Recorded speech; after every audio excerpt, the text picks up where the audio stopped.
VIP party Maharajganj विधानसभा क्षेत्र से संभावित प्रत्याशी नीतीश कुमार द्विवेदी ने की प्रेस कॉन्फ्रेंस। मैनिया बाबा मेले को राजकीय मेला घोषित कराने का लिया श्रेय। वीआईपी पार्टी से महाराजगंज विधानसभा के संभावित प्रत्याशी नीतीश कुमार द्विवेदी ने आज पसनौली स्थित वीआईपी कार्यालय पर एक प्रेस कॉन्फ्रेंस कर अपने अब तक के राजनीतिक सफर और आगामी योजनाओं को लेकर चर्चा की। नीतीश द्विवेदी ने बताया कि आज उन्हें महाराजगंज में राजनीति करते हुए 1009 दिन पूरे हो गए हैं। इस दौरान उन्होंने जनहित के कई मुद्दों पर लगातार आवाज उठाई है। उन्होंने गर्व के साथ बताया कि महाराजगंज का ऐतिहासिक मैनिया बाबा मेला, जिसे वर्षों से मान्यता नहीं मिली थी, अब जन प्रतिनिधियों के सहयोग और उनकी पहल पर राजकीय मेला घोषित हो चुका है। उन्होंने कहा, मैंने जनता से जुड़ने के लिए कई यात्राएं भी की, जिनमें नवनिर्माण यात्रा प्रमुख रही, जिसमें 10 दिन तक लगातार लोगों के बीच रहकर 1 लाख से अधिक लोगों से मुलाकात की, उनकी समस्याएं सुनी। इस 10 दिन में अपने घर भी नहीं गए, महाराजगंज के लोगों के बीच रहे, उनके घर खाना खाया, उनके घर रात भी काटी। नीतीश द्विवेदी ने आगामी विधानसभा चुनाव को लेकर भी अपने विजन को साझा करते हुए कहा, अगर महाराजगंज की जनता मुझे आशीर्वाद देकर सदन में भेजती है तो शिक्षा, रोजगार और स्वास्थ्य के मुद्दों पर 1 साल के भीतर काम करके दिखाऊंगा। उन्होंने आगे कहा कि यदि उन्हें मौका मिला तो वे महाराजगंज को जिला घोषित करवाने की दिशा में भी तेजी से काम करेंगे। देखिए, सच्चाई तो ये है कि आज महाराजगंज में मुझे राजनीति की यात्रा करते हुए आज 1709 दिन हो गया। और जब मैं पहली बार राजनीति करने महाराजगंज में जब उतरा था तो उस समय मेरे माइंड में कुछ विजन था महाराजगंज को लेके, और ये विजन मेरा देवतुल्य जनता का था। सबसे मेरे महाराजगंज में पहला विजन ये था कि हमारे यहाँ वर्षों से, कई वर्षों से लग रहा है, आज हमारे यहाँ मान लीजिए कि 103 वर्ष से हमारे यहाँ महामानव मोनिया हुआ का मेला लगता है, और उस मेला को राजकीय या राष्ट्रीय कोई सम्मान नहीं मिला था। और वो मेला ऐसा होता है कि मुझे नहीं लगता है कि पूरे बिहार में इस ढंग से और इतना जोश और जुनून से मेला को पूरा समाज के लोग एक साथ मिल के मनाए। तो मैं बोला कि क्यों नहीं, ये मेला तो राजकीय या राष्ट्रीय लायक है। तो मैं पहली बार इसके लिए आवाज उठाया, और सच्चाई तो ये यहाँ का धन्यवाद मैं देना चाहूंगा हमारे जितने भी देवतुल्य जनता है, जिनके हिम्मत से यहाँ का जो भी प्रतिनिधि है, प्रतिनिधि लोग ने मेला को राजकीय घोषित कर दिया। और मेरा 3-4 मुद्दा है, जिसमें से 4 मुद्दा में से एक मुद्दा मेरा उसी दिन क्लियर हो गया जिस दिन महामानव मोनिया को राजकीय सम्मान दे दिया गया।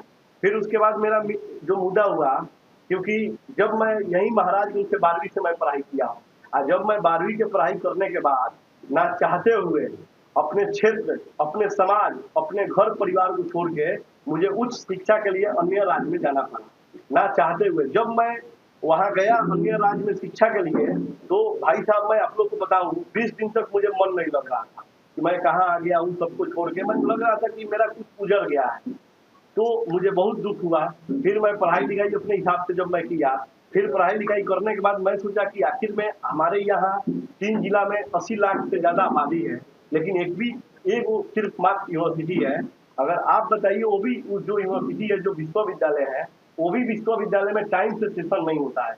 एक 3 साल का सेशन का 6 साल 7 साल लगता है, और हमारे युवा भाई का कैरियर खराब होता है। तो मैं कुछ ऐसा क्यों नहीं करूँ, क्यों नहीं यूनिवर्सिटी हो। फिर मैं सोचा कि यूनिवर्सिटी बनाता कौन, यूनिवर्सिटी कौन बनवा सकता है। तब मुझे मालूम चला कि देश में, लोकतांत्रिक देश है, चाहे नली का विकास हो, चाहे बड़ा से बड़ा देश का विकास हो, तो वो विकास मात्र एक ही आदमी करता है, जिसका नाम है नेता। मैं उसी दिन सोच लिया कि मैं महाराजगंज के आवाज बनूंगा, मैं महाराजगंज के हक हुकूक का बात करूंगा, और मैं महाराजगंज का जो भी 3-4 मुद्दा है, जो जल्द से जल्द हमारे युवाओं के लिए, हमारे माँ बहन के लिए, हमारे चाचा चाची के लिए, सबके लिए ये सही हो, तब मैं इसीलिए मैं राजनीतिक फील्ड में आया। जब मैं राजनीतिक फील्ड में आया, आज मान लीजिए कि आप सभी लोगों को मालूम है, क्योंकि मैं जो भी यात्रा करता हूँ उसमें आप लोग का भूमिका और सहयोग सपोर्ट मेरे पे रहता है। विशेष करके मैं आप लोग को बता दूं कि आप लोग देश के चौथा स्तंभ हैं, और आप लोग हमारे हर कार्यक्रम में 4 चांद लगाने के लिए आते हैं। सच्चाई ये है कि आपको अच्छा से पता है कि जून महीना में हम लोग एक यात्रा चालू किए थे, जिस यात्रा का नाम था जन आशीर्वाद यात्रा। उस यात्रा में लगभग मैंने 15 दिन तक सभा किए, 50 से अधिक सभा किए, और 1 लाख से अधिक लोगों से मैं रूबरू हुआ। मैं डायरेक्ट मिला, सीधा 1 लाख से अधिक लोगों से मैं क्षेत्र में मिला। जब मैं ये 15 दिन में 50 सभा भी कर लिया, 1 लाख लोगों से भी मिल लिया, फिर भी मैं अपने क्षेत्र के सभी लोगों से आज सभी जगह में नहीं पहुंच पाया। फिर मैं और मेरी टीम ने मंथन किया कि आखिर में कुछ ऐसा किया जाए कि सबसे मिला जाए, कम से कम मिला तो जाए। तो फिर हम लोग ने गंभीरता से एक और यात्रा का हम लोग प्लानिंग किए, जिसमें आप ही लोग को बुला के हमने कॉन्फ्रेंस करके फिर बताया, जिस यात्रा का नाम था नव निर्माण यात्रा। वो कोई साधारण यात्रा नहीं था, वो यात्रा भले ही 10 दिन का था, लेकिन उस यात्रा में मैंने 135 किलोमीटर का यात्रा तय किया था, दूरी तय किया था। और उस यात्रा में आप सभी लोग को अच्छा से मालूम है कि उस यात्रा में मैं अपने 10 दिन घर नहीं गया। मैं अपना देवतुल्य जनता के यहाँ रहा, जो मुझे खाने को मिला मैं खाया, जहाँ मुझे सोने को मिला मैं सोया, मैं अपना रहा। जब मैं ये भी 10 दिन का यात्रा किया, इसमें भी मैं 75,000 प्लस लोगों से मैं मिला, लेकिन फिर भी मैं महाराज का पूरा कोना कोना नहीं लग पाए। फिर उसके बाद मेरी टीम ने बैठ के जब हम लोग एक और किए कि कुछ ऐसा किया जाए कि सबसे हो जाए, तो फिर एक यात्रा मैंने किया, जिस यात्रा का नाम था आपका बेटा आपका गाँव। इस यात्रा 15 से 16 दिन का यात्रा था, और इस यात्रा को हम लोग 4 जोन में बांट दिए थे, जहाँ जहाँ नहीं गए थे, और उसका समापन का अब प्रक्रिया चल रहा है। फिर मैंने जब ये पूरा दिन यात्रा जब कर लिया, तब मैं जनता के बीच जब भाषण देता था, लास्ट में मैं हर यात्रा से पूछता हूँ कि अगर आप लोग, मैं बार बार बोलता हूँ कि मैं दौड़ रहा हूँ, रास्ता आप लोग को ही बताना है। अगर वास्तव में कुछ नीतीश द्विवेदी को आप लोग बताना और समझाना चाहते हैं तो प्लीज मुझे बताइए। तो सबसे अहम बात लीडर का होता है। मैंने ये जाना कि आखिर में आप लोग कैसा नेता चाहते हैं, आप लोग नेता कैसा चाहते हैं, आप लोग कैसा चाहते हैं कि मेरा लीडर हो। तो वही हमारे युवा साथी या मेरी माँ बहन एक ही बात बोलती थी कि देखिए बेटा, ये जो क्षेत्र है ये जनजागृत क्षेत्र है, यहाँ सबको 2 वक्त का खाना और पहनने का अच्छा अच्छा कपड़ा मिलता है। यहाँ नहीं मिलता है तो सिर्फ जितना भी दिल्ली और पटना से सरकारी जितना सिस्टम जो आता है, यहाँ धरातल पे लागू नहीं हो पाता है। तो वो काम कौन करता है? नेता करता है। तो मैं बोला कि आखिर में बताइए कि आप लोग को नेता कैसा चाहिए। तो डायरेक्टली एक एक बात बोले, अब मैं उस दिन ही पसंद आया और मैं उसी उनका पसंद बात को मैं अपने सभा में भी बोले रहा। और उन्होंने डायरेक्टली एक बात बोला कि मुझे नेता ऐसा चाहिए जो हम यहाँ से अगर चुनते हैं उसको, तो जाए एकदम बिहार के सदन चाहे दिल्ली के सदन में, तो गर्व से सीना चौड़ा करके मेरा हक और हुकूक का बात करे। और जब सदन में बैठे हुए लोग मेरा हक हुकूक ना दे तो उनके छतिया पे चौहर के छीन के लाके हमारे चरण में देने का काम करे। मुझे ऐसा लीडर चाहिए।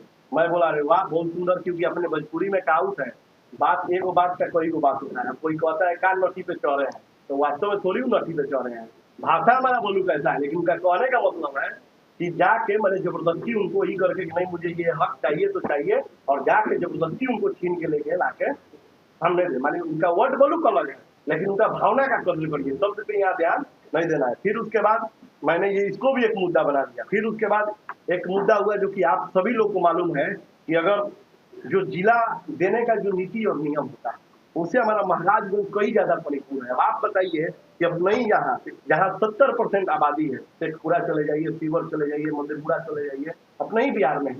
अपना महाराजगंज से भी छोटा छोटा जगह 30% छोटा है, ये नहीं कि 1-2%, 30% छोटा है। लेकिन अपने इसी बिहार में उस सब जिला को जिला, उस सब शहर को जिला का उपाधि मिल गया, लेकिन आज तक अपने महाराजगंज को जिला का उपाधि नहीं मिला। तो मैं आप लोगों को बताता हूँ और मैं कई बार बोलता हूँ, और आप लोग के भी माध्यम से मैं अपनी जनता को बोलना चाहता हूँ कि जब यहाँ का नेता, इस बिहार का मुखिया आदरणीय तेजस्वी प्रसाद यादव होंगे, जब डिप्टी सीएम सन ऑफ मला मुकेश सहनी जी होंगे और नीतीश द्विवेदी को आप लोग मौका दीजिएगा, तो मैं आप लोग से वादा करता हूँ कि मात्र 1 साल के अंदर महाराजगंज को मैं जिला बना के दिखाऊंगा।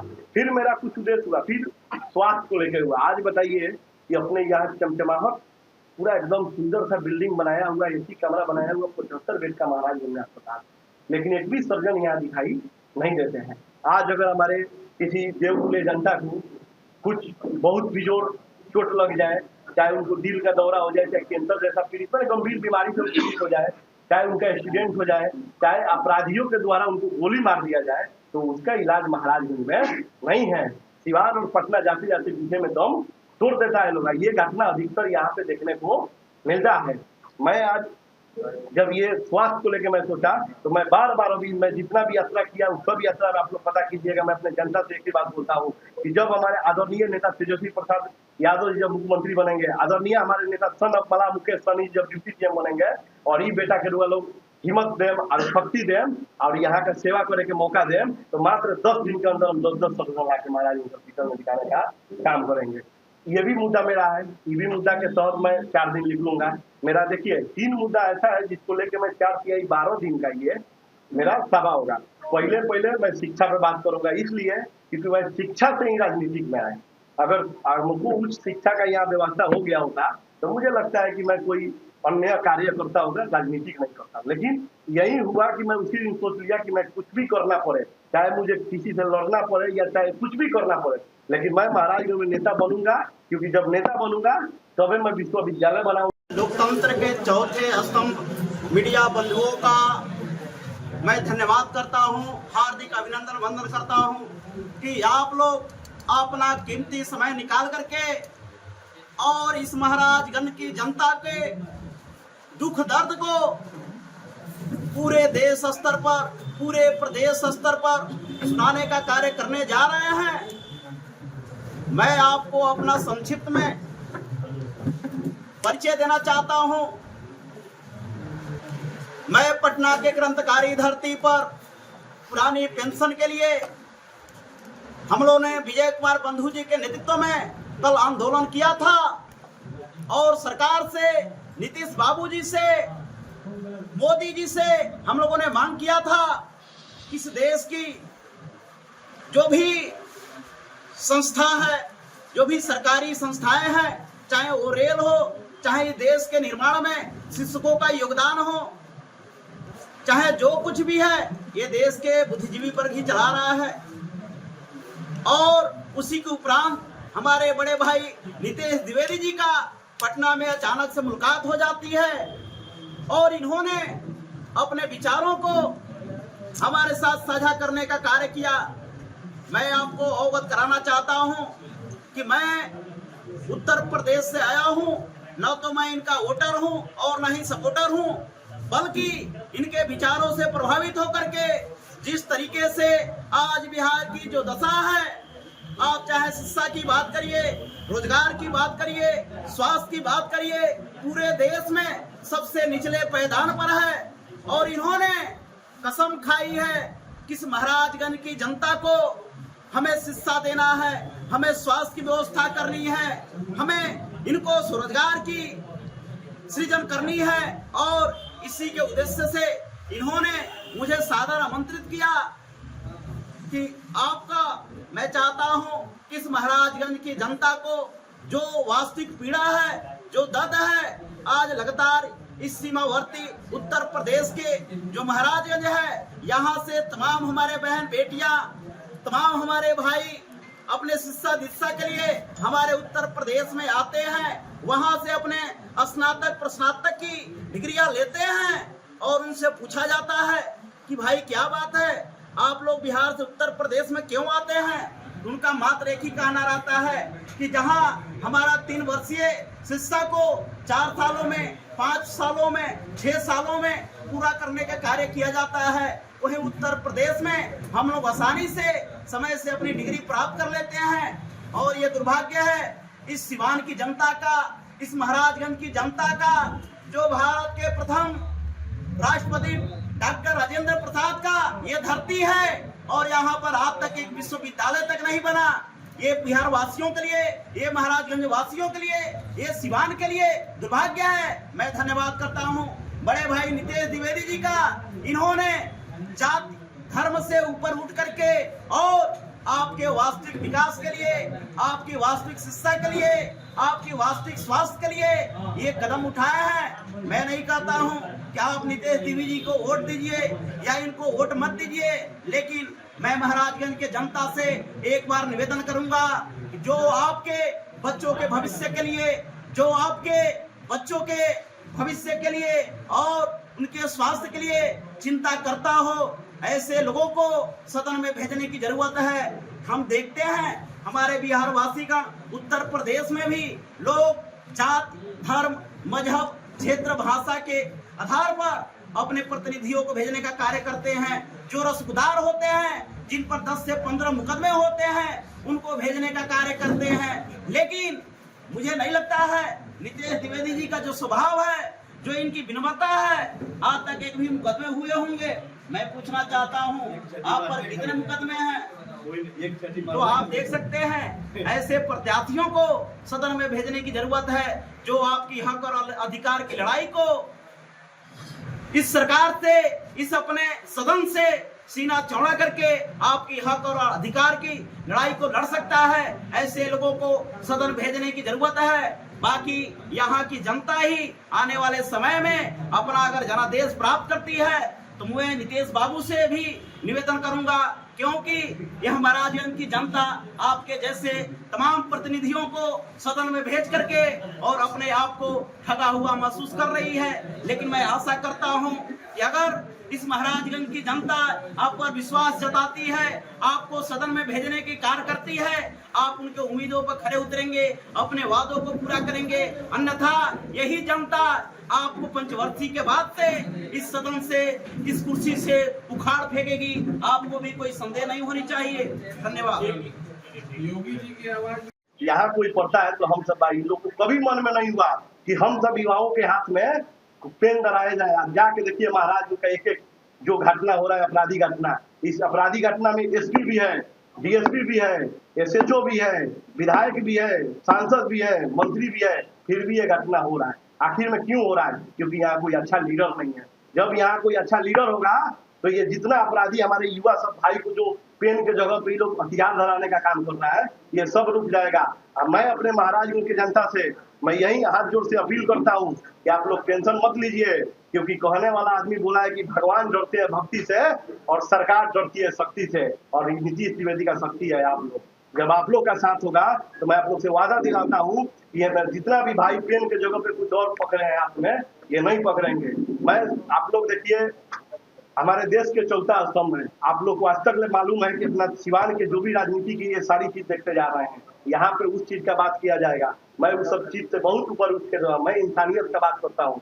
मैं सिर्फ ये चाहता हूँ कि हमारा महाराजगंज खुशहाल महाराजगंज बने।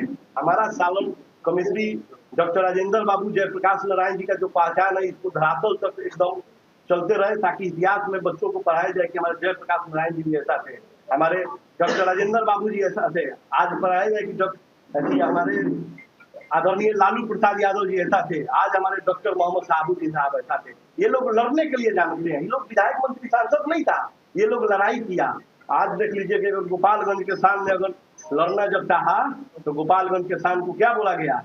ये गरीबों का, दलितों का मसीहा है, उनको सामाजिक न्यायालय के प्रतीक जनता बोलती है। आज मोहम्मद डॉक्टर साहबुद्दीन साहब लड़ना चाहे तो उनको बोला जाता है, मैं बोलता हूँ कि आत्मबल के उनके जैसा मुझे आत्मबल चाहिए, क्योंकि वो अपने जनता के लिए आंख में आंख अधिकारी से बतियाना है, चाहे उसके लिए कुछ भी पार करना पड़ता था वो पार कर देते थे। आज आपको भी पता है कि अगर कोई लोक नायक जयप्रकाश नारायण का है तो वो भी अपना सारण की धरती कहते हैं। आज अगर कोई देश डॉक्टर राजेंद्र बाबू तो वो भी अपने सारण से धरती है। ऐसा ऐसा महान हस्ती का नाम हम लोग मिटाते जा रहे हैं। इस पे हम लोग गंभीर मुद्दा से काम करना है, और मेरा मानना यही है, ये जो मेरा यात्रा चालू हो रहा है, ये यात्रा कल से मेरा चालू होगा। और इस यात्रा में मैं आप लोगों को बता दूं कुछ महत्वपूर्ण बात। इस यात्रा में सबसे पहला बात ये रहेगा कि मैं करीब 50,000 लोगों से सिग्नेचर करवाऊंगा। ये मान बोले 50,000 हर मुद्दा पे, चाहे विश्वविद्यालय का मुद्दा हो, चाहे महाराजगंज जिला बनाने का मुद्दा हो, चाहे महाराजगंज में स्वास्थ्य के संबंधी मुद्दा हो, ये सब पर मैं 50,000 मैं लोगों से साइन करवाऊंगा। और ये साइन करवाने के बाद मैं जाके राज्यपाल से टाइम लेकर और मैं उनको मिल के उनको सौंपूंगा कि अगर हमारा महाराजगंज अगर ये तीनों चीज में अगर कमी है तो आप इसको बोलिए, और अगर है तो इसको क्यों नहीं बढ़ रहा है इसके बारे में आप मुझे बताइए। एक और बात आप लोग को बता दूं, महत्वपूर्ण बात, क्योंकि देखिए कहना तो नहीं चाहिए, सच्चाई ये है कि यहाँ के जो भी प्रतिनिधि है वो कुछ करना नहीं चाहते। अगर वो कुछ करना चाहते ना तो वो जितना भी उल जुलूल इधर उधर का बात है, वो सब कुछ बात छोड़ के मुद्दा पे आते हैं कि आखिर में यहाँ जो क्या नहीं हुआ है एक लीडर कर सकता है। आपको अच्छा से मालूम है कि हमारे जो पार्टी है विकासशील इंसान पार्टी, इस पार्टी के मुखिया है आदरणीय सन ऑफ मलाम मुकेश सहनी जी। वो कंटिन्यू संघर्ष करके मैं उनसे प्रभावित होकर ही उनके पार्टी में ज्वाइन किया कि सोचिए कि वो इंसान का मानसिक कितना अच्छा है कि वो अगर पार्टी भी बनाया तो उसका नाम रखा विकासशील इंसान पार्टी। वो यही सोचा कि मैं इंसान को विकासशील करूंगा, और आज वही सोच का समझिए कि आज वही है कि आज इतना ऊपर चले गए हैं, अपना रास्ता वहां तक नहीं बना लिए हैं। आज हमारे आदरणीय नेता सन ऑफ मलाम मुकेश सहनी जी, जब मैं नया पार्टी ज्वाइन किया, आज जब मैं उनके साथ 2-4 सभा अटेंड किया अन्य डिस्ट्रिक्ट में, तो जितने भी दबे कुचले अति पिछड़ा लोग जहाँ रहते थे वहाँ मात्र बेटी बात हम एगो देते थे कि आप लोग एक रोटी कम खाइए लेकिन अपने बच्चे को जरूर पढ़ाइए, क्योंकि कहने वाला आदमी बोला है कि शिक्षा वो शेर नीला दूध है जो जितना पिएगा उतना ढारेगा। और मेरा मानना है, और लास्ट में मैं यही कहूंगा कि जो हमारे महाराजगंज के लिए कुछ करना नहीं चाहते हैं, जो अपने महाराजगंज को बिगाड़ना चाहते हैं, तो उनके लिए मैं यही कहूंगा कि कोई मौसम हो सुख दुख में गुजारा कौन करता है, कोई मौसम हो सुख दुख में गुजारा कौन करता है, परिंदों के तरह सब कुछ गंवारा कौन करता है। महाराजगंज का राख को तो बाद में देखेंगे ये नीतीश द्विवेदी वाले, मुझे ये देखना है कि महाराजगंज को फूट देने का इशारा है। चलो एक सवाल होगा।